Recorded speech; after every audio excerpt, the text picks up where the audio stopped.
Iniciando mais um podcast do primeiro Fórum Brasileiro de Inovação Sindical e temos a maior satisfação de apresentar aqui uma das novidades para um fórum sindical, especialmente aqui em Santa Catarina, embora já tenhamos feito outros fóruns com a participação da Júlia, da Branca, presidente do Sindicato dos Motoristas de Aplicativo aqui de Santa Catarina, mas nós temos a honra hoje de receber aqui Leandro da Cruz Medeiros, presidente da Federação dos Trabalhadores em Aplicativo do país e também presidente do Sindicato de São Paulo. E a Cacá, Carina Trindade, presidente do Sindicato dos Trabalhadores em Aplicativo do Rio Grande do Sul, que nós consideramos as duas principais vozes dos trabalhadores em aplicativo e do novo sindicalismo no Brasil, porque os sindicatos estabelecidos, os sindicalistas que já têm seus sindicatos atuando há mais tempo, os mais recentes são servidores públicos pós-constituição, constituinte, então estamos aí 30 e tantos anos. No contexto atual, o grande desafio é como organizar sindicatos de trabalhadores em aplicativos, em plataformas que não têm o espaço, que não compartilhem o mesmo espaço e tempo, porque isso é uma coisa fundamental para a organização sindical, compartilhar o mesmo espaço e tempo.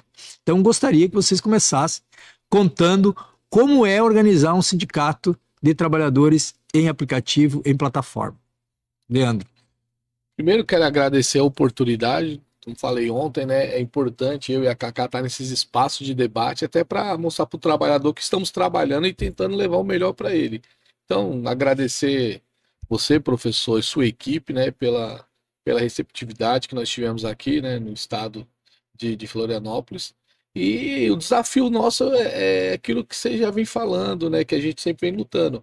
Como a gente não tem espaço físico, como chão de fábrica, garagem de ônibus, a nossa luta é ter pontos de apoio para o trabalhador, para a gente ter mais contato físico com o trabalhador, para eles poderem entender e trazer suas demandas. Agora, recentemente, estava falando para a Cacá, vim da China, né, onde a empresa 99 que opera aqui no Brasil, que é a Didi, que é proprietária, né, e tem outras empresas chinesas que estão entrando aqui, que é a Keta, pela Meituan, né, e eles lá na China estão montando pontos de apoio. E por incrível que pareça, Cacá, lá tem 24 mil pontos de apoio, com refeitório, dentista, médico, psicólogo, tudo que o trabalhador necessita no Brasil e não tem. Então, acho que a minha tarefa, a tarefa da Cacá, da federação e de todos os envolvidos, né, dos sindicalistas mais antigos, para poder também auxiliar os sindicatos mais novos, é organizar essa categoria dentro de pontos de apoio, onde o trabalhador vai ter um local para fazer sua refeição, vai ter um local para passar no médico, vai ter um local que está estressado, vai passar no psicólogo. Eu acho que a nossa tarefa é essa, porque é uma categoria que veio para ficar. Nós temos uma aprovação de 94%, né, da população, então é uma aceitação muito grande, e a sociedade nos reconhece como um serviço essencial, tanto que na pandemia nós fomos essenciais para levar trabalhadores para trabalhar que não podiam parar na pandemia. Então nós somos uma categoria essencial, né, Cacá? Então, assim, a gente espera que o governo olhe com bons olhos a nossa categoria, como está olhando, né? Agora estamos lá discutindo a nossa regulamentação, né, Cacá? Inclusive lá tem ponto de apoio, que nós já colocamos lá no governo federal. Estamos trazendo também projetos de pontos de apoio para os estados, para o governador também poder estar acampando. Em Rondônia conseguimos a isenção de IPVA, em outros estados ainda não, mas estamos tentando fazer a nossa luta política. Mas é um trabalho que ele inicia, mas não tem fim, porque é uma categoria muito grande. Hoje em São Paulo são 600 mil trabalhadores, no Brasil 2 milhões e 100 mil trabalhadores, e é uma tendência de estar aumentando. Categorias que estão acabando no Brasil, está migrando para o aplicativo. Né? Tanto é que teve um estudo agora recentemente que em 6 meses, não, 2 anos, quer dizer, aumentou a nossa categoria de 1,5 milhão para 2 milhões e 100 mil trabalhadores. Então é uma categoria que precisa sim que o governo faça a sua intervenção, que o poder público faça a sua parte, tanto governador, prefeitos e governo federal, e a gente como sindicato estamos tentando organizar essa base. E vale lembrar também que a gente não pode ficar só dependendo disso, né, Leandro? Claro, a gente tem esse nosso trabalho junto com o governo federal, a gente tenta com os governos estaduais e municipais, mas a gente tem um entrave muito grande ainda por causa da política. Então, o nosso trabalho também é trazer o motorista para o sindicato e como fazer isso? Ir nos postos de gasolina, buscar motorista, conversar com aquela categoria que usa muito posto de combustível para parar, tomar um café, descansar um pouquinho, esperar uma corrida, entre uma corrida e outra, e as redes sociais, que eu acho que é um desafio também para todos os sindicatos, como usar as redes sociais, como se aproximar, porque hoje a nossa categoria, ela é baseada mesmo nas redes sociais, ela se alimenta de conteúdos do YouTube, do Instagram, e a gente tem que estar próximo do trabalhador nesse espaço também. Eu queria comentar um pouco mais sobre isso, sobre essa tarefa de fazer a busca ativa, né, de cada trabalhador. Quer dizer, você não tem um banco, não tem um chão de fábrica, num local que você possa fazer uma assembleia, né, onde reúne para, né, a empresa e faz uma assembleia. Você não tem um banco, acesso a um banco de dados de todos que estão trabalhando para poder fazer o contato e chamar eles, né? Então, já começa a abordagem inicial para falar do sindicato, para trazer os trabalhadores, já é um grande desafio, que é isso que você conta mais com, né, de histórias, inclusive, né, do trabalho, como vocês fazem na prática essa abordagem para trazer os trabalhadores para os sindicatos, filiar, pegar o contato, enfim. Então, hoje a proximidade com os trabalhadores tem que estar na rua. Tu tem que estar na rua, os teus diretores têm que estar na rua. No nosso caso, lá no Rio Grande do Sul, todos os diretores são motoristas de aplicativo, né? Então a gente está nos espaços onde os motoristas estão. Grande estacionamento, onde se concentra motoristas, postos de combustíveis, onde eles param para esperar uma corrida ou outra.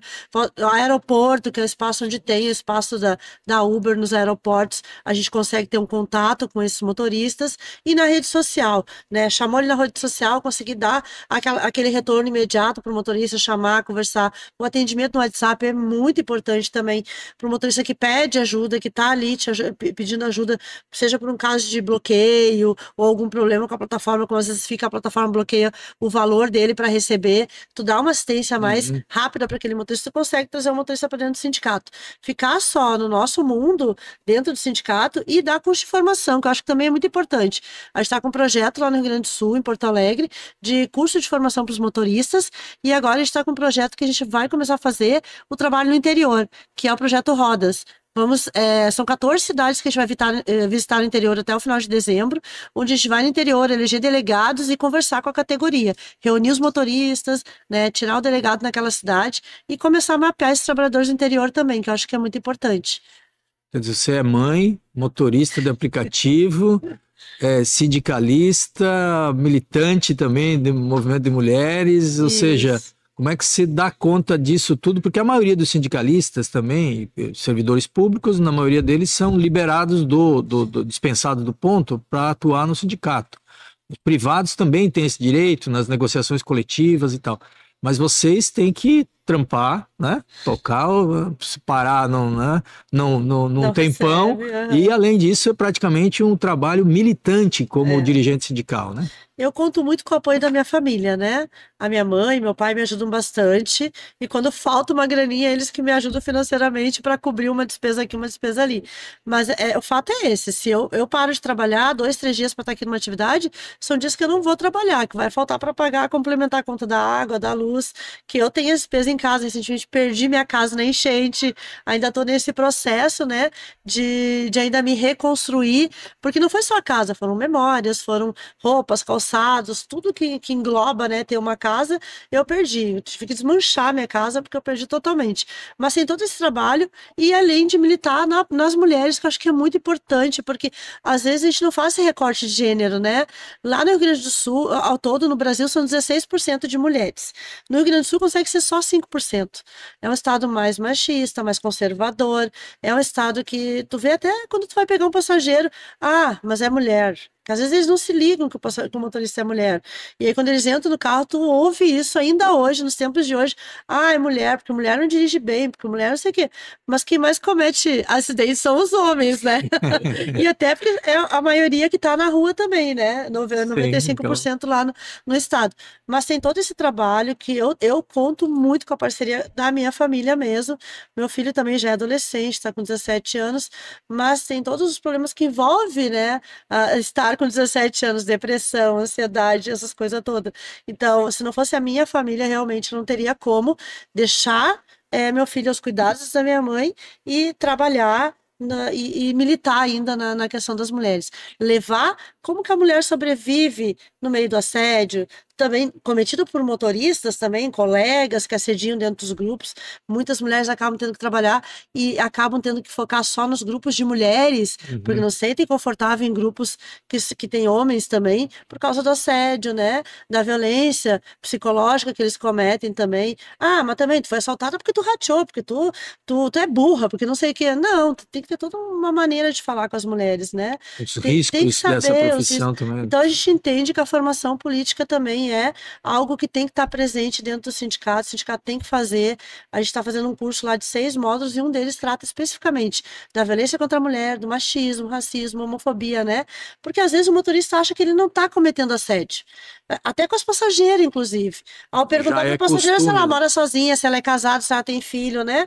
São perguntas que não se deve fazer. E às vezes, para criar um ambiente para conversar e deixar um ambiente mais agradável, ele entra em umas perguntas que ele não deveria. E aí a passageira, às vezes, acaba criando todo aquele espaço assim, ai meu Deus, ele começou a fazer umas perguntas assim muito pessoal, vou me jogar do carro, como já aconteceu várias vezes, porque ela entendeu errado. E o motorista só fez umas perguntas para tentar criar um ambiente saudável e não foi. E não é, né? Que é um Então, tipo, que é um serviço que a própria empresa deveria cumprir esse papel de Exatamente. orientação, né?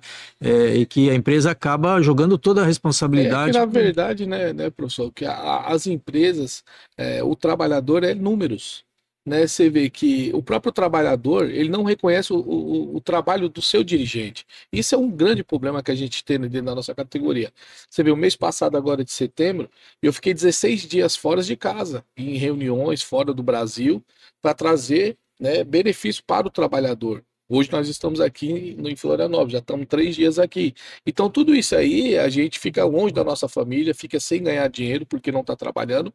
Isso os motoristas não entendem. Aí eles querem criticar o dirigente, não quer compartilhar as suas experiências, suas frustrações da rua com o seu dirigente, para a gente poder estar levando essa demanda junto à Uber 99. Ontem mesmo, estava falando para a Cacá, né, abrimos um processo muito grande contra a 99, contra a Uber. Ontem foi contra a Uber, né, conseguimos avançar ontem, né, lá no judiciário, só que a gente consegue a primeira instância, consegue a segunda instância, e depois lá se perde outros processos. Então, o trabalhador tem que entender se todas as conquistas brasileiras no campo do trabalho foi feito pelo movimento sindical. E o movimento sindical não é eu, não é a Cacá, são os trabalhadores.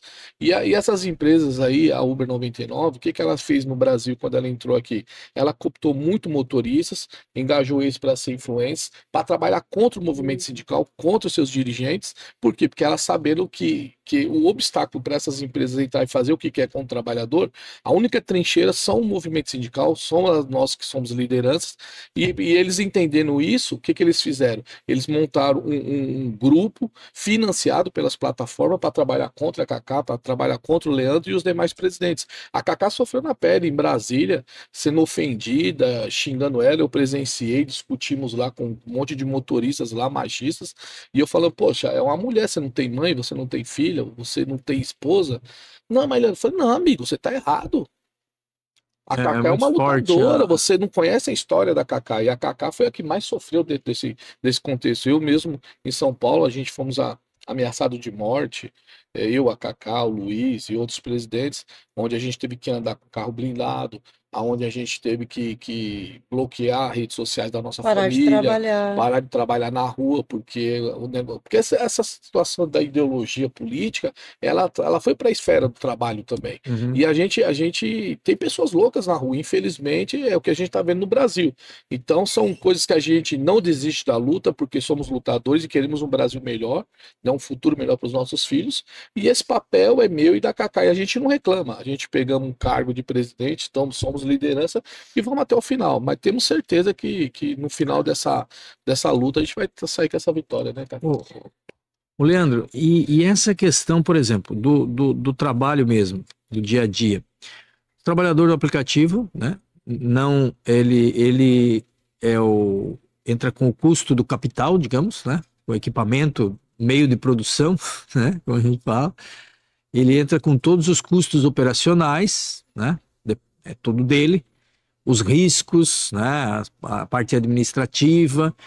Ele não tem, obviamente, não tem carteira assinada, né? O contrato é um contrato precário que ele pode desistir e a própria empresa pode afastar ele a qualquer momento, sem aviso prévio, sem motivo, enfim, ou tem algumas regras ali nas letrinhas pequenas, né? E o preço final, quem determina é a empresa, né? E o percentual, quem determina a empresa, não tem nem o mecanismo de contestar, por exemplo, os valores, enfim. E muita gente acaba fazendo o bico, né, no aplicativo, tem um outro trabalho, faz uma segunda renda, mas quem sobrevive só de aplicativo? E muita gente aluga o carro para poder... A conta não fecha. Como é que é isso? Como é que é a condição de renda e de vida dos trabalhadores do Essas aplicativo? empresas não deixou de cobrar do cliente o que cobrou quando iniciou. Aí está o grande problema que vem acontecendo junto à nossa categoria. Ela só mudou o jeito de fazer a cobrança. Antigamente, essas plataformas que entrou no Brasil, 25% era da plataforma, 25% era manutenção do veículo e 50% era ganhos do trabalhador. Isso inverteu hoje. Hoje é 50% da plataforma, 25% para manutenção e 25% de salário. Ou seja, hoje o trabalhador ele é escravo da sua própria sorte. E o trabalhador não entende que ele não é um microempreendedor, que ele nunca vai ser um microempreendedor. Porque quando a gente entra para um trabalho e tem um crescimento, você entra como ajudante, encarregado, gerente, você vai subir nos cargos na CLT. O motorista de aplicativo não, ele entra como motorista de aplicativo e vai continuar como motorista de aplicativo. E o que ele tem que entender para uma categoria avançar no Brasil e no mundo são através de acordos coletivos, são através de sindicatos fortes. E sindicatos fortes são com os trabalhadores. E é isso que a gente sempre vem falando para o trabalhador. Não adianta você achar que a Cacá não te representa, que o Leandro não te representa e outros presidentes não te representam. Porque sem um coletivo, sem a gente estar unido contra essas Big Tech, não adianta, porque são plataformas que elas já têm na mentalidade delas o que elas querem. É igual um caça-níquel, eu sempre venho falando em todas as palestras que a gente vem trabalhando. Eles colocam um robô para ir para a rua para buscar X e valor. E ela vai e ela trucida o trabalhador. Tanto é que a Cacá ontem recebeu uma corrida que, quando a gente vai ver em porcentagem, 43% ficou para a plataforma. Eu imagino que eles praticamente não têm custo operacional. Depois que a plataforma está funcionando, aí pega no mundo inteiro 50% do que arrecada para a empresa. Quer dizer, eu digo que o motorista hoje ele trabalha de dia para comer de noite, infelizmente. E nós fizemos uma pesquisa. A quarta maior empresa do Brasil, inclusive dia 10 agora eu estou indo para esse estado, em Rondônia, falei para a Cacá, convidei a Cacá para ir junto conosco, para ela conhecer uma empresa brasileira, né, que cobra de 3% a 8% do trabalhador.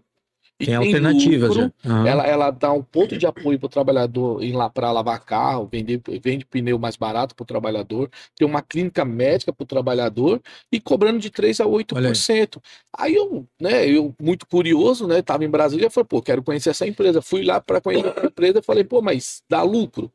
A resposta do proprietário falou assim: se não desse lucro, eu não estaria operando. Mas eu falei, mas como que é isso? Porque quando a gente vai para o debate com essas plataformas, professor, eles falam que o custo tem que ser alto para manter o aplicativo. E eu, como eu não entendo de aplicativo, nem a Cacá, eu falei, nós precisamos fazer uma pesquisa interna, né, sobre tecnologia para a gente entender. Funciona, né? A quarta maior empresa, ela paga 12 centavos por viagem. Por operação. Por viagem.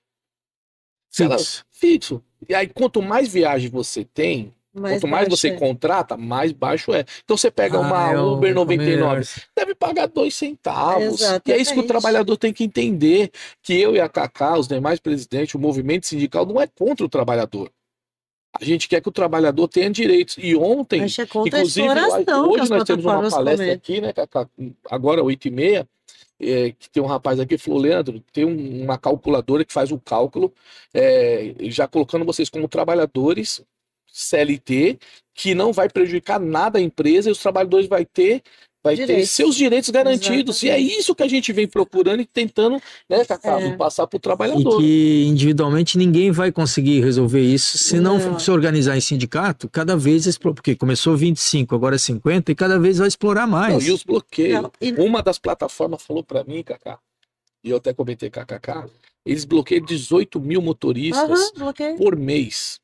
Recentemente para aumentar a carga. Não, que assim, o que eu entendo? Eu não sei se a Cacá compartilha da minha, ela vai falar um pouquinho da experiência dela.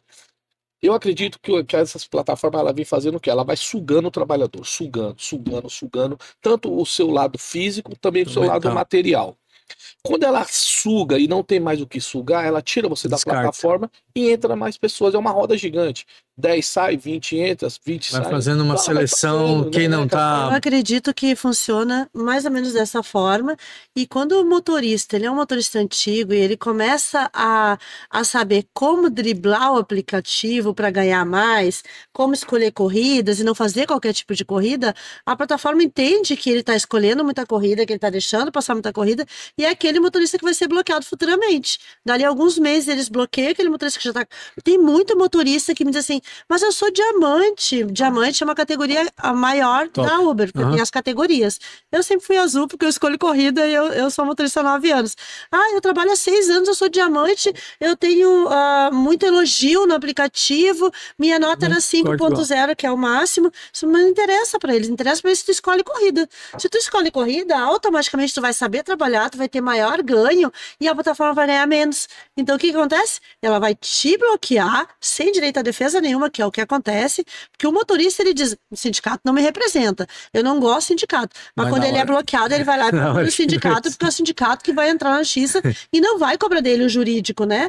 Então, a gente vai lá, presta toda assistência. Aí o que acontece? Se o motorista é bloqueado, no outro dia, já tem 3, 4 entrando, ou no mesmo dia, no lugar daquele motorista.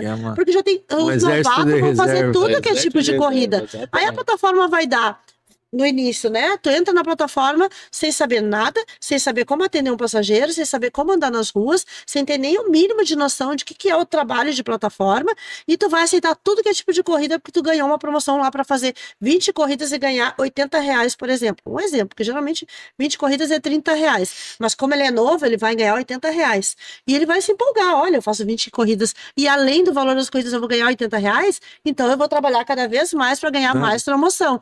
Fechou 1 ano de aplicativo, já começa a não ganhar mais promoção. Já cai no limbo também. Já cai no limbo e daí já começa a escolher corrida, já vê que não é qualquer corrida que vale a pena, não vale a pena colocar 4 passageiros dentro do carro, que nem eu digo, para fazer uma corrida de 588, que é lá no Rio Grande do Sul. São Paulo é mais, São Paulo é menos, é 562, uma corrida de 3, 4 km.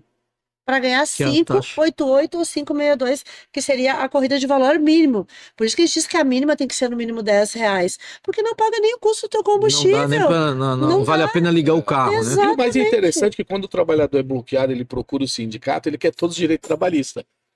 Aí eu falo para o trabalhador, não precisa sofrer antecipadamente. É mais fácil a gente trabalhar para você ter todos os seus direitos adquiridos hoje, igual no bloqueio, que a gente não é contra a empresa bloquear, porque é uma forma de trabalho, uma forma dela também disciplinar o trabalhador. Porém, se a gente conseguir provar que o trabalhador está certo, ficou 3 dias de gancho, ficou 5 dias parado, a plataforma tem que pagar esses dias que o trabalhador ficou parado, porque a gente conseguimos provar que ele estava certo, só que isso não vem acontecendo. A plataforma simplesmente ela quer liberar o trabalhador para voltar a trabalhar, só que os dias que ele perdeu, como é que fica? A prova de que os aplicativos eles dão promoções para os motoristas novatos. Eu recebi aqui agora de um motorista novato da 99, corre e ganhe. 99, corre e ganhe. Das 13 horas até às 18h59, no dia de hoje, tu ganha R$43 extra se tu correr pelo aplicativo da 99. É um sistema Que é- de Gamificação. Que é gamificação. que é pra o te joguinho, ficar aquele pra tu concentrado viciar, no coisa e tal. Quer dizer, aplicativo. tem toda uma. Talvez seja o maior investimento dessas empresas, deve ser com pesquisa, com marketing para gerar Aí, engajamento. Aí, essa essas promoção, coisas. ela é feita aqui dentro da cidade de Florianópolis. Então, isso aqui é o Uhum. quê? Para captar motoristas de fora para vir trabalhar aqui. Para que aqui, como hoje é sábado, vai ter Não, e evento, agora festa, começa a para não ficar temporada, daí desassistido. tem muita Exato, começa a gente. temporada. A gente pega Uber aqui em Florianópolis, muita gente que é do Rio Grande do Sul, tem gente de São Paulo, do Paraná, que vem para cá para trabalhar na temporada, fica aqui 2, 3 meses, depois volta. Mas eu queria saber mais da Cacá, porque ela, além de ser o presidente, né, dentro dessas condições, né, o Leandro também viajou recentemente para a China, participa de todas as negociações nacional, tem comissão para discutir isso no Congresso Nacional para regulamentar o serviço, tem atividades e eventos em nível da América Latina, tem discussões com a OIT em nível global, né, porque as empresas são empresas globais.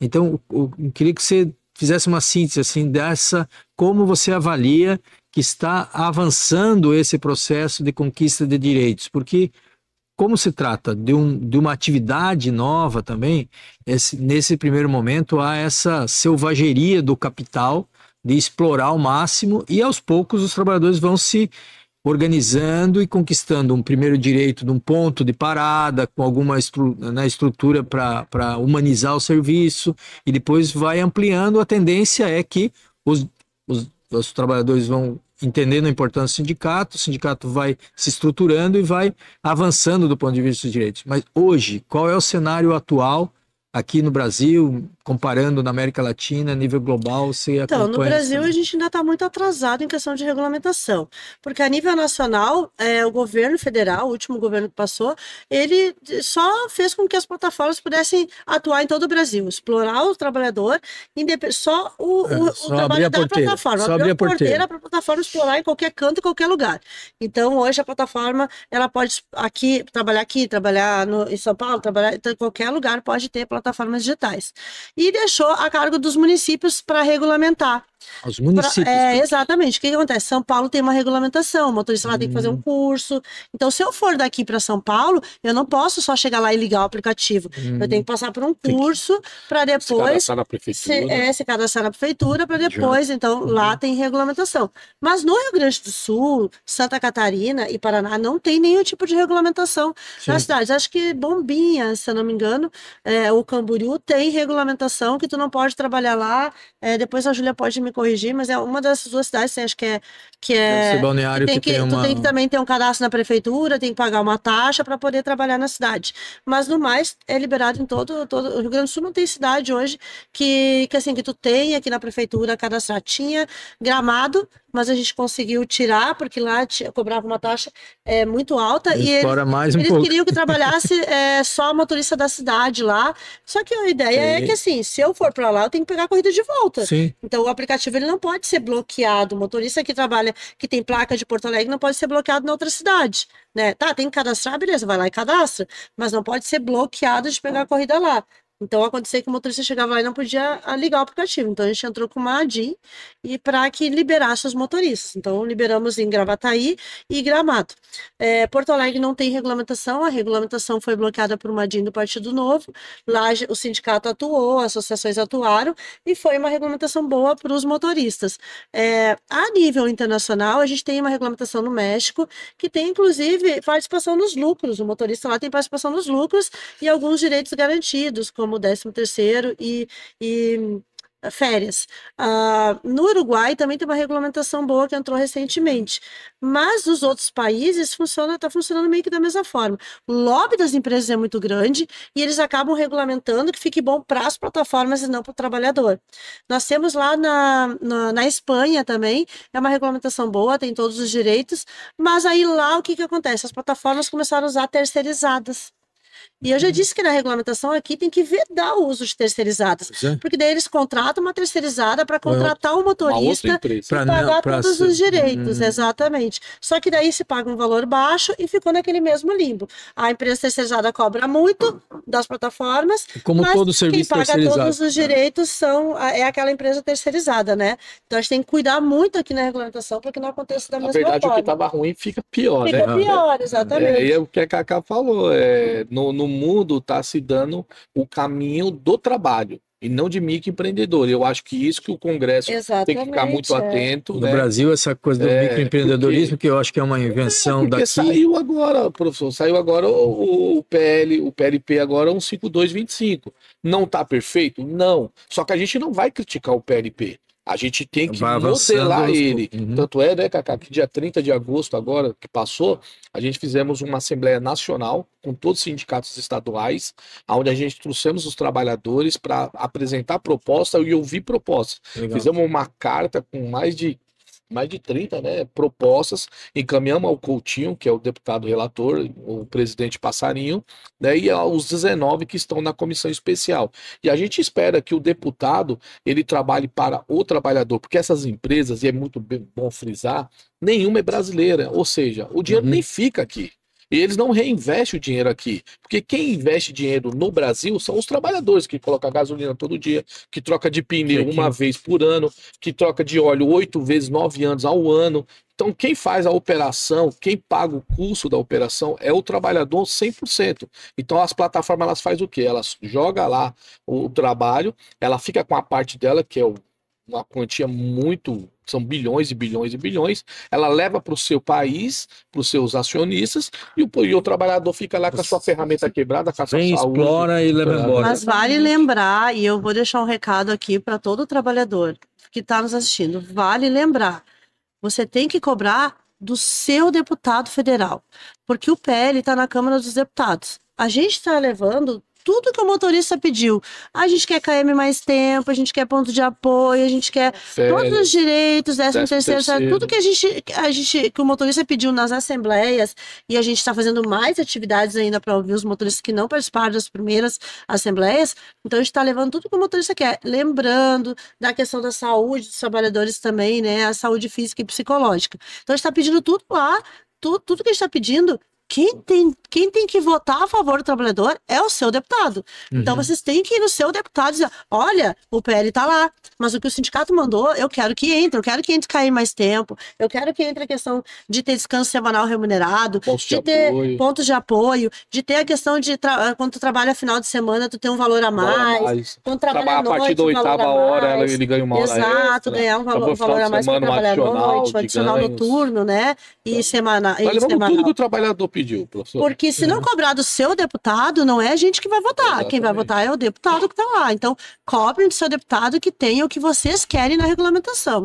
Isso é muito importante de frisar. Então, eu vou fazer alguns pedidos aqui. Assim, um pedido, em primeiro lugar, para os usuários, né, as pessoas que usam as plataformas, aplicativos de transporte, que tenham consciência, né, de que estão utilizando um serviço que, na verdade, é um serviço público, coletivo, né, que tem uma empresa explorando aquele trabalhador que está te conduzindo, né, que ele está aí fazendo um trabalho sem direitos, portanto, respeite essas pessoas. Vou complementar. Não é você achar assim, ó, eu quero o valor, eu entendo, eu quero o valor mais barato, porque eu quero a corrida mais barata, mas lembre-se que o mais barato está custando horas de trabalho, o trabalhador já está 14 horas trabalhando. Quanto mais barato é o trabalhador mais explorado, não é a empresa que está ganhando menos. A empresa ganha mesmo. Às vezes tu vai pagar uma corrida lá de R$20, achando assim, R$20 está bom para mim, porque são 7, 8 quilômetros. Mas 7, 8 quilômetros, quem está colocando todo o custo ali é o trabalhador, quem está mantendo o carro é o trabalhador. Quem está 10, 12 horas no veículo é o trabalhador, não é a empresa. E muitas vezes a empresa está levando quase 60% do valor daquela corrida. Principalmente nas grandes big techs, são as que mais exploram os trabalhadores. Porque as empresas que são empresas, Leandro, lá no Rio Grande do Sul, empresas menores que a gente chama, que são empresas regionais, criadas muitas vezes por um ex-motorista de aplicativo, essas pagam bem a trabalhador, pagam por KM mais tempo, mas as outras empresas são as que pagam R$12 a corrida mínima, mais ou menos a média lá no Rio Grande do Sul. Agora, as grandes Big Techs são as que mais exploram, e a Uber consegue ser a pior empresa. E elas não deixou de cobrar, né? Por direito, elas continuam cobrando a mesma coisa que as outras cobram.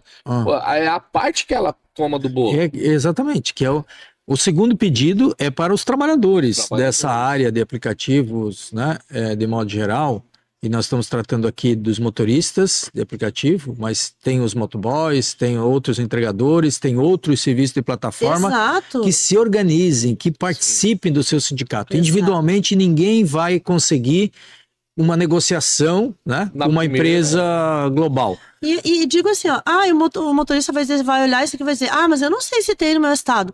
Entra lá na página da federação, no Instagram, Fenasmap, tá? E procura lá, tem todos os sindicatos de todos os estados, né? O estado que não tem sindicato, entra em contato com a gente que a gente ajuda a organizar um sindicato. É importante estar unido nessa luta. E o terceiro pedido é para os órgãos públicos parlamentares, e nós vamos fazer aqui a plenária final, uma carta, né, do Fórum Brasileiro de Inovação, e vamos incluir isso nessa carta. Aliás, eram 4 pedidos: para os usuários, para os motoristas que procurem o seu sindicato, para os outros sindicatos que apoiam os sindicatos de motorista, e para o governo e parlamentares que agilizem o processo de regulamentação e que olhem para a categoria de forma mais solidária para estruturar, para dar melhores condições de trabalho. Assim, nós estamos já, é uma pena, o tempo esgotando, né? O assunto é muito importante, nós temos muita coisa para conversar. Eu já convido vocês para a gente ver um momento, fazer uma live com 1 hora para a gente trocar uma ideia e tal, e conversar mais, né? Porque é um assunto que está apenas começando, então a gente quer... E é o futuro, né, professor? Quer explorar muito mais esse assunto aqui. Então, acompanhe o podcast, né, do FBIS 2025, nos siga nas redes sociais, Fórum de Inovação Sindical, Instituto Política Boa e Baila Politics. E eu gostaria que vocês também agora deixassem os contatos de vocês, a Cacá já, né, repita por favor o contato da federação, do sindicato, como as pessoas fazem para entrar em contato com vocês e as considerações finais. Então, eu primeiro quero agradecer mais uma vez, né, a oportunidade aqui, professor. Você, a equipe, a Sibério, o Juliano, né, que tratou aqui a gente super bem. A gente pôde trocar experiência, né, e quero passar para os trabalhadores que dia 30 de agosto, na Assembleia Nacional, eles mostraram que não quer ser trabalhador de segunda classe. Querem ser trabalhadores reconhecidos com todos os seus direitos garantidos. E para isso acontecer, não tem outra solução. Sindicato forte é trabalhador forte. Trabalhador forte é sindicato forte. Então, é uma coisa que se junta. E quem quiser entrar em contato conosco, é só ir na internet, puxar lá, Fenamasp, do Sindicato de São Paulo é o Statesp, né? É só entrar lá, tem rede social, tem um número de contato. Tem pessoas que fecharam o escritório para não entrar com processo contra essas empresas. A gente, pelo contrário, a gente está abrindo escritórios, a gente está avançando. Em São Paulo mesmo, nós 23 diretor da executiva, 16 coordenador setorial, e já estamos nomeando, acho, próximo a 150 delegados, espalhando pelo estado de São Paulo, para o trabalhador ter seu dirigente lá próximo, para trazer as suas demandas e a gente poder travar a luta contra as plataformas. Tivemos ontem uma grande vitória contra uma dessas plataformas, né? Então é isso, o sindicato ele está fazendo o seu papel, mas sozinho a gente não vai conseguir vencer essas plataformas, porque elas têm muito investimento, elas investem pesado e sem a ajuda dos sindicatos, das federações, das confederações, das centrais sindicais, do próprio governo, que é um governo que a gente ajudou a eleger, de políticas públicas, igual você está fazendo aqui, pelo esse primeiro fórum aqui, que está de parabéns toda a sua equipe, a gente não teria voz em outro lugar. Então, quero agradecer e convidar os trabalhadores, venha participar do seu sindicato. O sindicato não é meu, não é da Cacá, é seu. É exatamente isso, Leandro. É importante trazer o trabalhador, entre em contato com o seu sindicato. Que nem eu já falei, mas eu não conheço. Entra lá na página do Instagram, Fenasmap, né, @fenasmap, com 2P no final, e lá tu procura pela região qual é o sindicato que é de São Paulo, qual que é do Rio de Janeiro, qual que é de Porto Alegre, qual que é aqui de Santa Catarina, que também tem sindicato, e ali tu vai entrar em contato com o pessoal da diretoria do sindicato, trocar uma ideia, fazer uma visita lá em Porto Alegre, a gente está com as portas abertas, a gente atua dentro da CUT, né, a gente faz atividades fora também, a gente tem apoio de alguns sindicatos lá, como os aeroviários, como sindicatos metalúrgicos, a gente faz atividades, e a gente vai estar viajando o Rio Grande do Sul todo. Então, para quem é do Rio Grande do Sul, do interior, mas eu não sei se tem aqui, entra em contato lá, Sintraple, né, com M, e aí tu vai ali entrar em contato, mandar um WhatsApp e perguntar se na tua região vai ter uma visita, que a gente vai visitar a tua região, a gente vai passar as datas direitinho que a gente vai estar, e a gente vai estar atuando aí em todo o interior do estado. É importante que a gente se una para que tenha uma regulamentação boa aí para o motorista. A gente sabe que perfeito não vai ser, gostaria que fosse, né?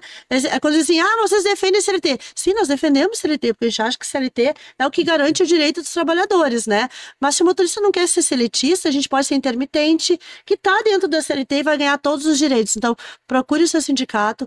O importante é estar unidos por uma boa regulamentação e que se tenha tudo aquilo que o motorista precisa. Para isso, a gente precisa de apoio e até para cobrar dos deputados. A gente está cobrando aqui porque os motoristas realmente querem. Então, faça valer a sua voz. Entre em contato com o sindicato e participe.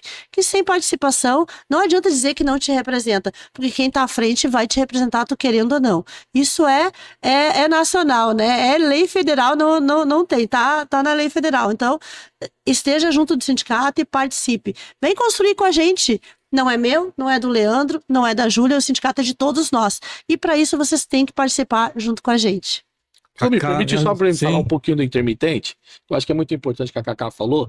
O intermitente, ele engloba todos os trabalhadores. Isso é muito importante falar. Somos 2.100.000 trabalhadores. Muitos trabalhadores desse são o segundo trabalho. Então, tem ele como bico. Só que se a gente conseguir enquadrar essa categoria como intermitente, vai atender o cara que tem seu trabalho garantido com a sua CLT, que tem isso como complemento, mas também vai garantir os direitos de todos os trabalhadores que não têm nada. Então, nós não somos contra você que faz de bico esse trabalho. Legal. Nós só somos a favor de quem não tem nada, que tem alguma coisa. Então, se você tem alguma coisa, se une com quem não tem, porque esse é o nosso trabalho. Exatamente. Muito obrigado. Parabéns pelo trabalho de vocês. Vamos continuar essa conversa aqui e continue ligado no nosso podcast FBIS 2025. Vem aí mais conteúdo.